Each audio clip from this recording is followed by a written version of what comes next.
Parang ang lalim ng iniisip mo. Iniisip ko lamang si Pepe. Sana'y maayos siya sa Maynila. Sayang naman ang pagiging matalino mo kung hindi mo ito pakikinabangan. Pero mag-iingat ka. Ang galang! Indio! Senyor! Senyor! Senyor, pasensya na po. Hindi lang po kinapansin ng kapatid ko. Eh, bakit ganun? Hindi ba tayo ang taga rito? Bakit silang kailangan maghari? Pepe, kilala mo na ba ang anak ko si Leonor? Leonor, ang pinsan mo si Pepe. Carmen, ano sa tingin mo? Tingin saan? Kay Senyorito Rizal. Si Senyorita Leonor, siya ang pinakagigiliw ng lahat. Maganda, may maririkit na mga mata. Pumukha siya ng isang birhen. Baka naman, maaari mo kaming paunlakan ng isang awit, hindi ba, Leonor? Hindi ba? Hindi ba? Bakit hindi? Problema mo ba? Ay! Naman!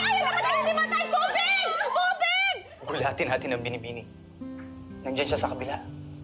Hindi natulog sa La Concordia. Alam mo naman siguro kung ano ibig sabihin nun, di ba? Hindi na tinatawag yung paraluman. Lipas na sa moda ang kudyapang hirang.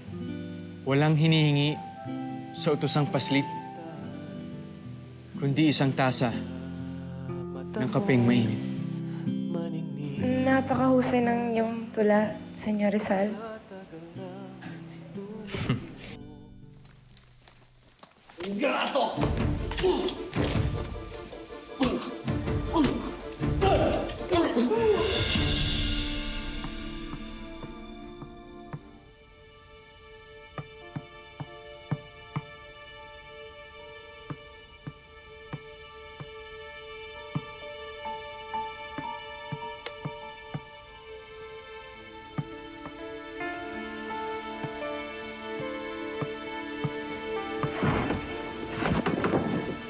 Senyor Rizal?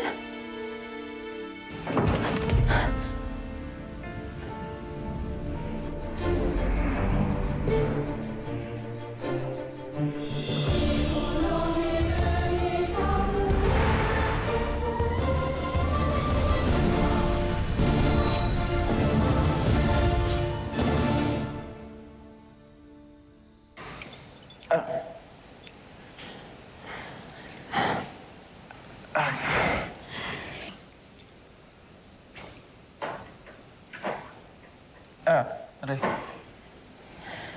Hingi ng paumanhin. Eh, bakit kasi hindi mo nakita ang Guardia Civil?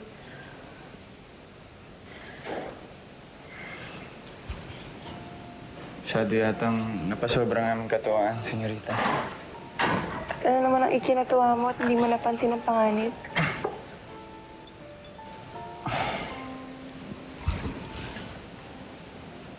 Huwag mo na isipin yun.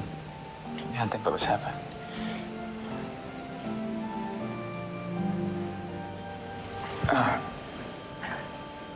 Senyorita, kailangan ko na yata umalis. Maraming salamat sa iyong tulong. Nangihina ka pa, senyor. Kaya ko na to. Maraming salamat ulit. Mag-ingat ka.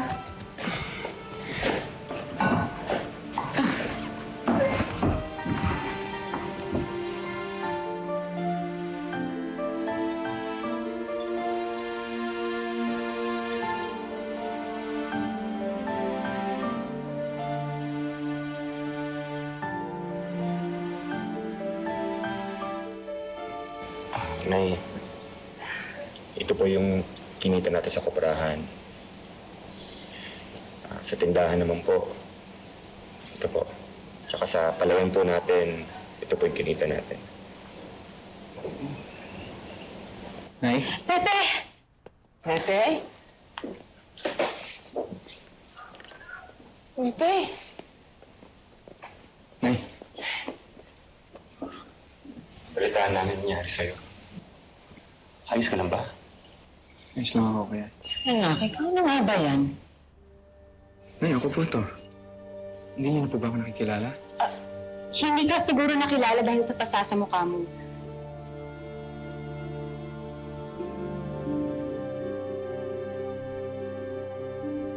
Okay, magmerienda ka muna. Sige po.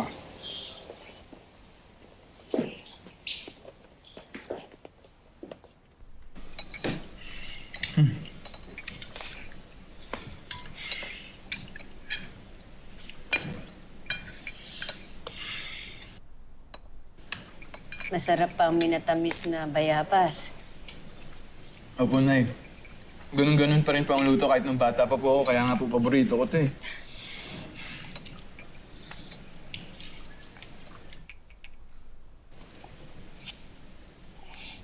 Anak, Nay, baka pwede namang huwag ka nang bumalik ng Maynila. Tumulong ka na lamang sa akin dito sa bukid. Inay, napag-usapan lang po natin ito.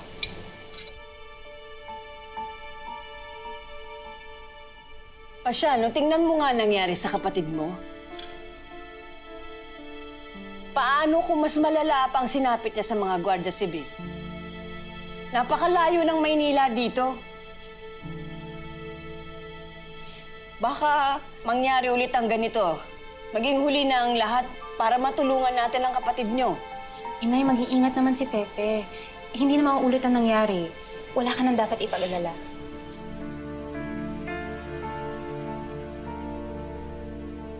Hindi niyo kasi alam ang pakiramdam ng isang inang katulad ko. Halos mawalan ako ng malay nang malaman ko ang balita tungkol sa kapatid niyo.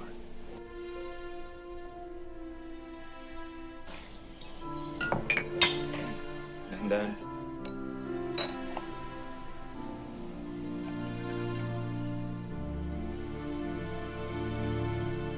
Nay, Ako na po.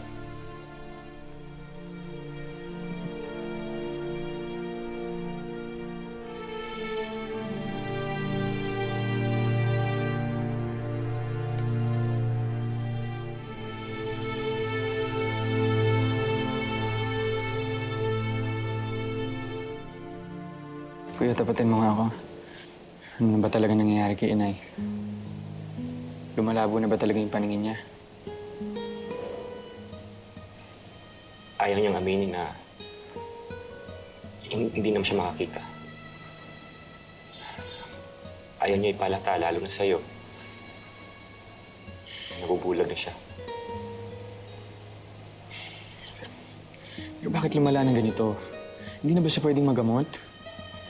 Pinagabot na namin siya sa klinika. Kaya lang, kulang ang gamitan nila doon at mga doktor nila walang kaalaman masyado. Kailangan siya dalhin sa ibang bansa para doon siya operahan. Pero pwede pa. Kung sa ibang bansa pwede siyang magamot, ibig sabihin may paraan pa para gumaling si Inay. Makakakita pa siya, di ba?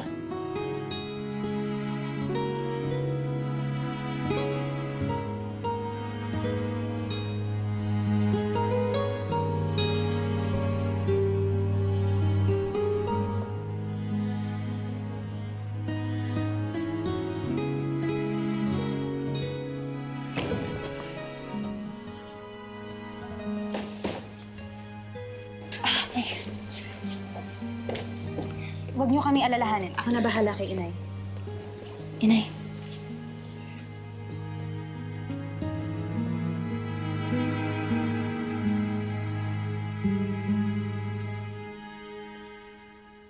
Mas may dahilan ngayon para manatilit mag-aral ako sa Maynila, kuya. Tatapos ako ng medisina. Kung hindi kayang pagalingin ng mga doktor dito si Inay, ako mismo magpapagaling sa kanya.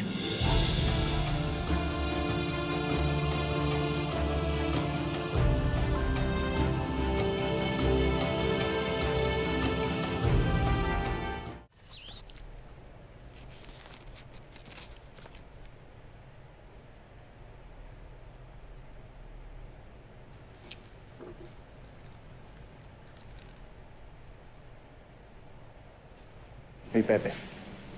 Balitaan ko ang nangyari sa'yo at sa mga Gwardiya Sibil. Pag-usapan natin mamaya. Hoy, kayong dalawa dyan. Huwag kayong daldal ng daldal. Iabot niyo sa akin yung bituka.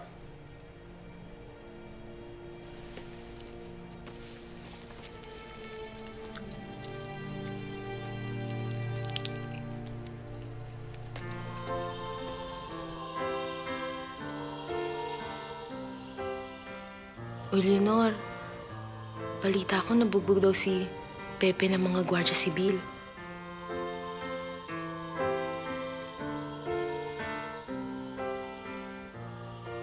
Sabi na nga ba eh, siguro kasama siya doon sa mga estudyanteng nasa demonstrasyon. Hindi naman siguro. Siya yung tipong taong puro pag-aaral lang ang nasa isip. Iiwas yun sa gulo. Pero alam mo, nag-aalala ako sa kanya. Uy, nag-aalala kay Pepe. Carmen, hindi ganon. May kakaiba kasi sa kanya eh. Ano? Na palaisip siya? Seryoso sa buhay? Anong iba dun? Kinukwento kasi ni Inay na may kasaysayan daw ang pamilya nila. Kasaysayan? Anong kasaysayan?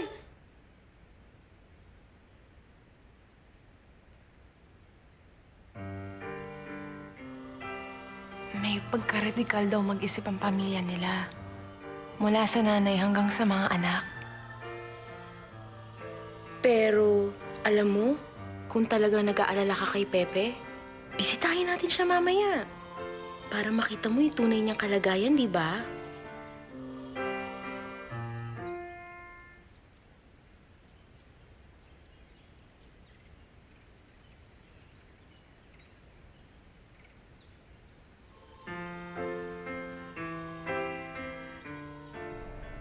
Kailangan namin ng katulad mong mahusay sumulat para mas mabisa nating mailahad ang mga ipinaglalaban natin sa pamahalaan. Sapat na sa akin ang nangyari nung isang gabi para mapatunayan gulo lang ang aabutin ko. Ayoko na mag-alala pa ang aking mga magulang. Nandito ako sa Maynila para makapag-aral. Yun lang. Pero palalagpasin mo na lang bang ginawa sa'yo ng Guardia Civil? Kailangan mo ito ireklamo. Hindi pwedeng gaganyan-ganyanin lang tayo. Ginagawa nila yan sa lahat ng kapuluan. Sige na, sumama ka na. Huwag kang mag-alala, walang mawawala sa'yo. Huwag mo nang pigilin ang iyong sarili. Alam naman nating lahat na galit ka sa mga Kastila at ayaw mo sa pamahalaan dahil sa ginawa sa iyong pamilya. Ano ibig niyo sabihin? Walang lihim na itatago sa amin, Senyor Rizal. O baka mas magandang Senyor Mercado. Ang tunay mong pangalan ay Jose Protasio Mercado, hindi ba? Bakit mo itinatago ang Mercado at pinalitan ng Rizal? Pasensya na, may klase pa akong kailangan pasubukan.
Lenor!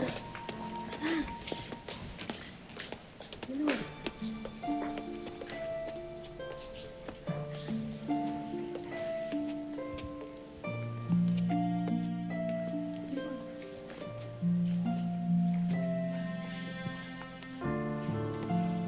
Sigurado po ba kayo sa daan, Manong? Siyempre, pero sigurado mapapagalitan din ako. Tara na po.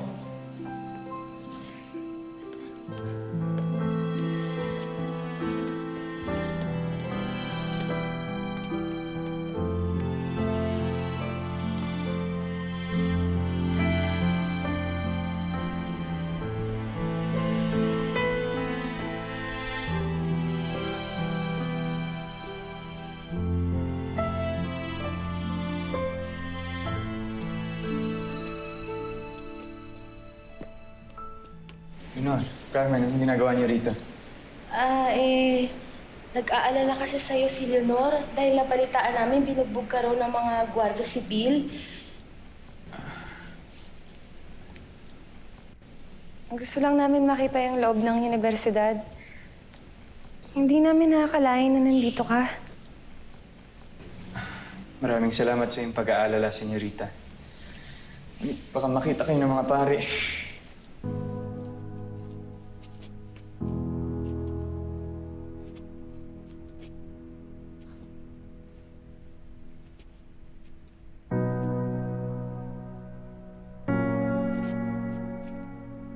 Mga gawa mo to? Oo. Ano yung hinuhulma mo? Wala ito, Senyorita.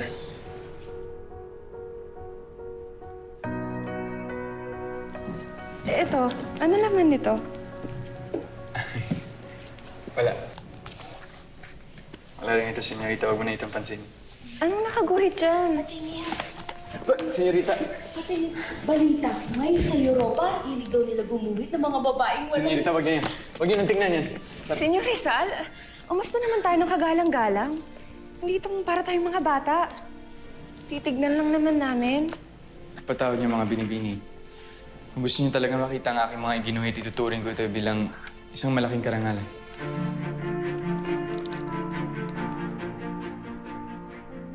Ay, ang galing! Ikinahiya mo tong ipakita?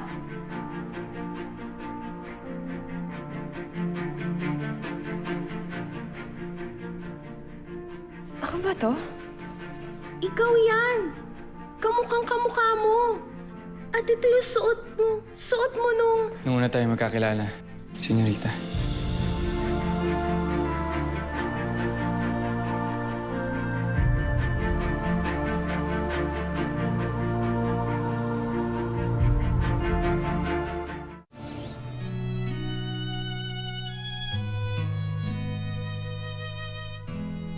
Kung gayoy, itong larawan ay nagmula pa sa iyong alaala, Senyor Rizal?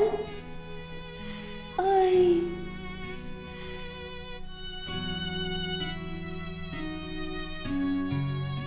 Hindi mo ba nagustuhan? Maaari ko pa yung baguhin. Hindi. Maganda. Kahanga-hanga.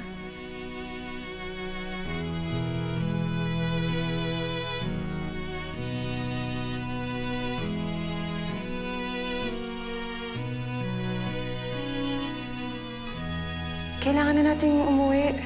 Ha? Ngunit... Baka abutan pa tayo ng mga pari dito.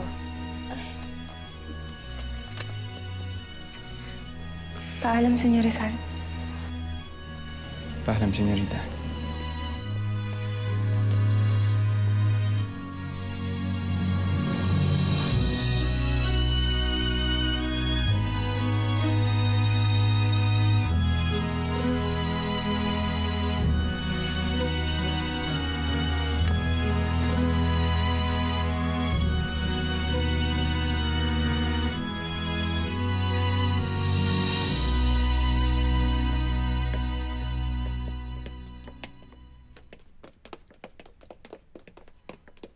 Kamusta, Senyor Rizal Romantico? Senyor Delete, mo pa rin ba ako tatantanan? Nakikibalita lang. May nakapagsabing may dumalaw daw sa iyong magandang dilag. Nangamusta lamang naman siya at walang ibig sabihin yan. Mauuwi talaga yan sa wala kung duduwag-duwag ka.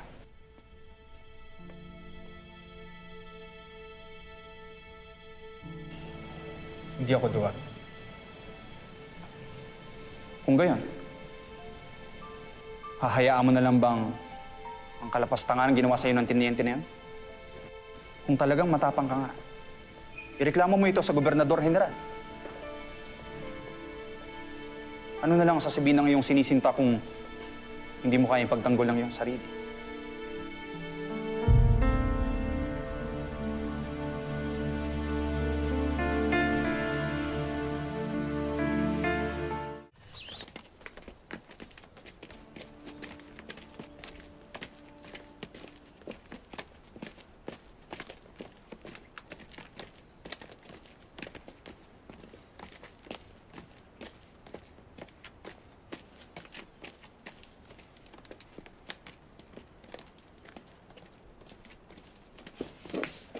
Pasukin niyo kami. Kailangan namin makausap ang Gobernador General. Hindi kayo pwede dito. At bakit hindi?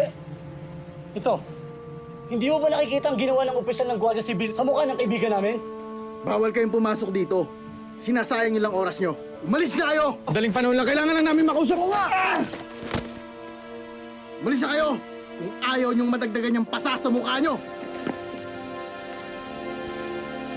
Hindi pa naman makakuha lang niya nila.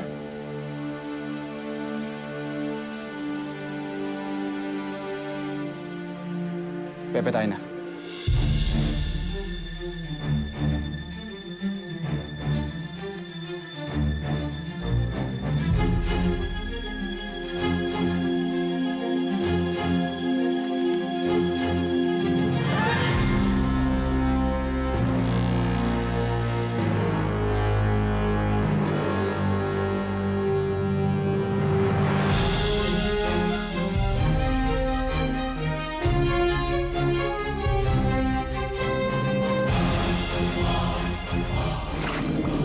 Asan si Leonor? Hindi siya sumasagot sa aking mga sulat. Masyano! Tamang-tama pagdating mo. Kanina ka pa namin pinag-usapan ng tiyo, Anthony mo, tungkol sa pag-aaral mo sa Europa. Mananatili ka lang sandali sa Kalamba at pagkatapos ay babalik ka dito sa Maynila para sa biyahe mo. Biyahe papunta saan, kuya? Pupunta ka sa Europa para mag-aral. Mga letra sa papel na isinulat, aking mga salomobin na pinukuhan, habang lumulusong sa kumunoy at maiahon ng bayan nag-around sa apoy.